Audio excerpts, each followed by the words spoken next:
el gobierno ha anunciado que a partir del mes de mayo se inicia una modificación del consumo básico. Vamos a hablar sobre eso. En esencia, la medida del gobierno nacional está enmarcada dentro de la política fiscal, de ajuste fiscal, de reducción de los gastos del Estado, como lo ordena el Fondo Monetario Internacional, como lo ordena la OCDE, donde va a ingresar Colombia, y utilizan unos sofismas para tratar de justificar estas medidas. Desde el año 95, una entidad a la que el Estado le dio, la Constitución le dio el manejo de toda la política del agua, que es la Comisión de Regulación de Agua Potable y Saneamiento Básico, estableció en el año 95 un consumo básico por hogar, que son 20 metros cúbicos mensuales. En el caso de Bogotá son 40 metros cúbicos porque la facturación es bimestral. El gobierno, la Comisión de Regulación, donde tiene asiento el ministro de Desarrollo, el ministro de Hacienda, por dicho, donde está el gobierno nacional, junto a Planeación Nacional, dicen que han hecho un seguimiento y han encontrado que el consumo de hogares se ha reducido. Y si se ha reducido, entonces no, que lo que hay que hacer es actualizar lo que dice la normatividad de los 20 metros cúbicos mensuales, ajustarlo a la realidad. Ellos siempre utilizan, son muy dados al engaño a través de estas presentaciones, en teoría supuestamente técnicas, con las que tratan de justificar las medidas que están tomando. Lo van a hacer en un periodo de 2 años. Arranca el 1 de mayo y va hasta el 1 de enero del 2018. Lo van a hacer en 3 grandes grupos. Inicialmente siempre se había utilizado por piso térmico, pero lo van a utilizar por clima. Y pues en últimas es muy aleatorio lo de clima, porque si fuera por clima con el que hemos tenido en Bogotá, nos tendrían que aplicar lo de Barranca Bermeja prácticamente. O sea, un consumo básico un poco más alto que el que han definido. Han determinado un alza en el caso de Bogotá, en el caso de ciudades como Manizales, como Tunja, como Pasto, un alza del 45%.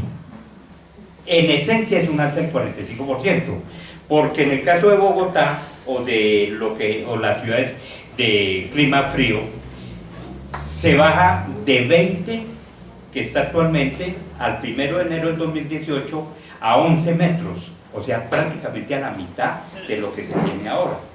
Eso va a sugerir un encarecimiento altísimo en la facturación, pero mucho más grave para aquellos suscriptores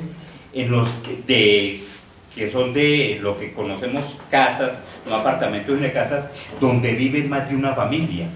¿Por qué? Porque si viven 2, 3 familias y tienen el mismo medidor, obviamente el consumo tiene que ser mucho más alto que el de un apartamento, por ejemplo, porque son mucho más usuarios del servicio.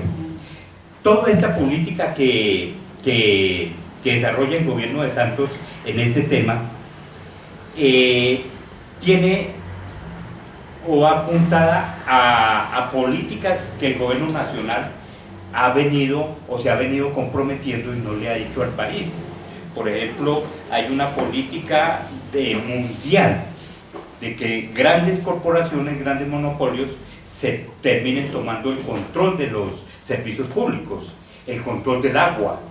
No sobra decir lo que se menciona por todos lados en ambientalistas, en estudiosos del tema e incluso en la gente del común, aquella frase que parecía de cliché, pero es una realidad: las guerras que se avecinan van a ser por el agua y no por otro tipo de materia prima. América Latina es la región más rica de agua en el planeta. América Latina tiene el 8% más o menos de la población mundial y tiene el 65% de agua dulce. El consumo per cápita realmente es bajo en América Latina. Por sectores en los que se utiliza el agua, la agricultura, la agroindustria se lleva, prácticamente se lleva el grueso del consumo.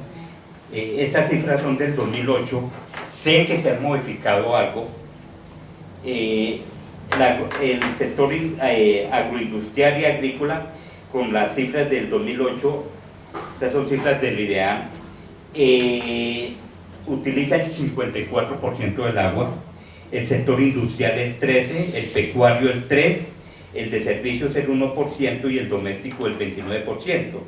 Sin embargo, estas cifras deben ser sometidas a revisión porque, por ejemplo, la minería ha adquirido un papel preponderante, tanto la legal como la ilegal y la informal. Cantidades de ríos, ahorita nos enteramos lo del Chocó, 2 ríos prácticamente dañados por el uso del mercurio en la explotación del oro, en el caso del Chocó y en el caso del sur del país, en el Cauca especialmente. Entonces, lo que se avecina ahorita, y hablando, aterrizando la cuestión para el caso de Bogotá, es que se nos viene un trabajo a este partido, a los amigos del partido, a los sectores democráticos, de entrar en contacto con las comunidades, con la población, con las masas, sobre todo en los barrios donde predominen las casas, para convocar asambleas. Esa es una de las gran importancia que tiene el que estemos o dentro de las juntas o nos acerquemos a la Junta de Acción Comunal, porque todos sabemos, tenemos más o menos el cuadro de los barrios, y el cuadro de los barrios en gran medida gira en torno a la Junta y en torno al Salón Comunal. Ese es el escenario para entrar a hacer esas asambleas. La ley comunal, porque no faltará en donde le propongamos al presidente de la Junta para que hagamos la asamblea, o esas asambleas, que ellos no dominan mucho el término de asamblea y siempre lo asimilan, es a las estatutarias de la Junta. La ley comunal crea una figura que se llama asamblea de residentes, que es una figura, un órgano comunal a la que asisten, organizado por la Junta, todos los residentes de un sector del barrio donde no hay quórum, donde no hay que convocar, digamos, no hay que ajustarse a los estatutos, sino se va a tratar un tema que le incumbe o le interesa a gran parte del barrio, la gente que vive en el barrio. Esa asamblea de residentes se hace un acta, pero lo que vamos a aprovechar para hacer esas asambleas, por ejemplo en el perifoneo, es invitar a aquellos vecinos suscriptores donde viva más de una familia a que lleven fotocopia del último recibo para, con esos recibos, en el desarrollo de la asamblea, poder explicar qué es lo que se va a hacer para menguar el efecto del incremento del servicio de la factura. Es solicitar a través de un derecho de petición a la empresa de acueducto que se liquiden 2 o 3 consumos básicos de acuerdo al número de hogares que hay en la vivienda, se liquiden esos consumos básicos para que cuando se vaya aplicando la medida, la modificación de la CRAC, el incremento de la tarifa, de la factura, no sea tan fuerte como se daría si no se hace eso.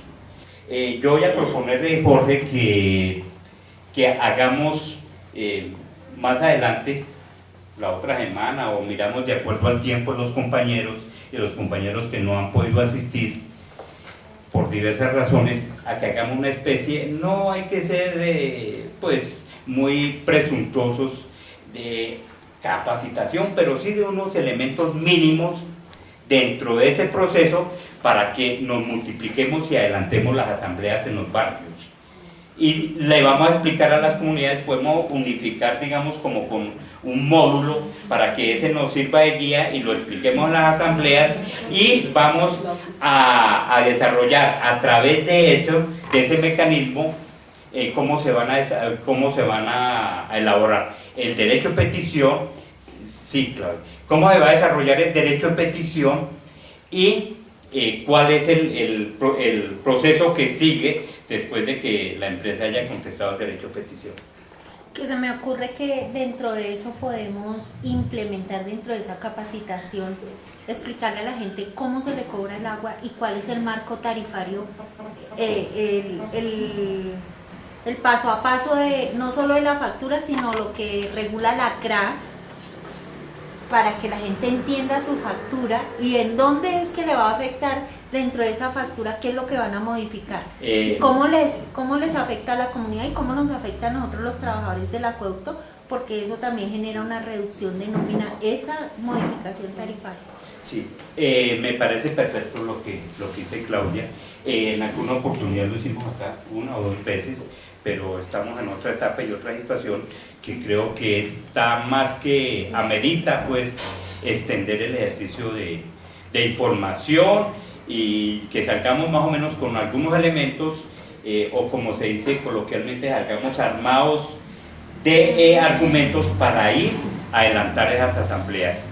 Y acá vamos a estar, pues, pendientes la respuesta en los derechos de petición para presentar los otros recursos a que dé lugar, si es que no es un hecho, y en eso no se vayan a desmoralizar, como decimos en las asambleas de los barrios, no vayan a desmoralizarse, porque lo más seguro, casi que en un 99%, la respuesta al derecho de petición va a ser negativa, pero es que esa es una pelea que hay, y hay una política de por medio.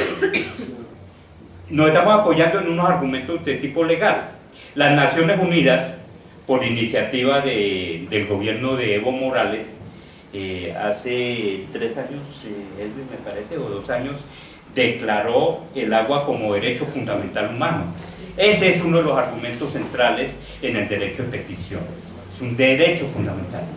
Así como a grosso modo, el subsidio legal, pues lo determinan los consejos, y acá en Bogotá ha venido en los últimos 10 años prácticamente el subsidio ha sido para el estrato 1 el 70% sobre el consumo básico, para el estrato 2 del 40% y para el estrato 3 del 15%. El estrato 1 y el estrato 2 en población, en personas, viene a representar algo más de 3 millones de personas. Esos 3 millones de personas, en el gobierno de Clara, en los 6 meses que duró, y en el gobierno de Petro, esos 3 millones de personas fueron beneficiados con la política de la gratuidad de 6 metros mensuales, que si miramos es un poquito más del 50% de lo que es el consumo básico. Entonces ahí vamos a mirar y nos toca averiguar cómo va a ser la administración. El caso de administración de Peñalosa, engañaron a la gente y le decían que eso golpeaba las finanzas de la empresa, la gratuidad de 3 millones de personas. No es cierto, eso sale del presupuesto del distrito. En el 2014 fueron alrededor de 165.000 millones, que esa es una política social.